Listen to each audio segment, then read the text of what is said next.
Hello mga kaibigan, tugtog tayo for this video mga katugtugan. Ipapakita ko sa inyo paano gamitin yung tuner ng ating Zoom MS70 CDR Plus. Ayan. Nasa description po ang link ng ating effects. So paano mag-tune? Paano gamitin ng tuner? Hold mo lang daw itong center. Tapos papasok ka sa tuner.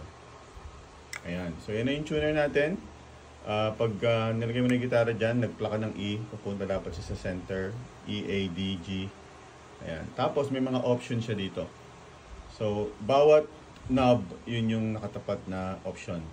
Okay? So, makikita nyo dito, naka-mute. Ibig sabihin yan, pag nag-tune ka, wala kang madidinig. Makikita mo lang yung screen na nagtotono yung needle. Pwede siyang, gusto mo may tunog, pero bypass.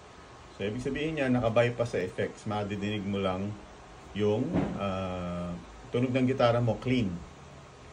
Okay, so another option, yung pitch ng tone. Pwedeng 400 hanggang 400, 440, 450. Open A.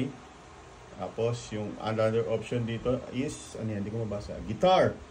So, pwede siya sa guitar or kung iba yung instrument mo, pwede din naman yung chromatic. So, chromatic, kung ano yung tune, lalabas na dyan kung anong note yung string mo. So, pwede sa bass, pwede sa guitar, sa ukulele, etc. Electric ukulele. Ayan, so sa guitar, may option ka rin sa guitar na gawing flat yung tune. So, halimbawa, ayan, naka-flat 0. Ibig sabihin, standard tuning siya sa E, A, D, G, B, A, D, E.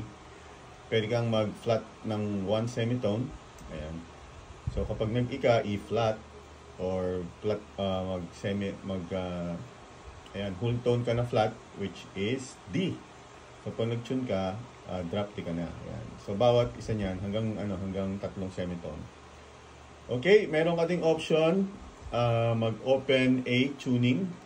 So, open A tuning, kung sa 6 string ka, ayan ay yung E, A, E, A, C sharp, E. So, yung mula sa 6 string E, A, okay yan. Tapos yung D, drop mo sa E. Yung G, up A, yan. Tapos yung B, full tone sa C sharp, tapos E. Pwede rin open D.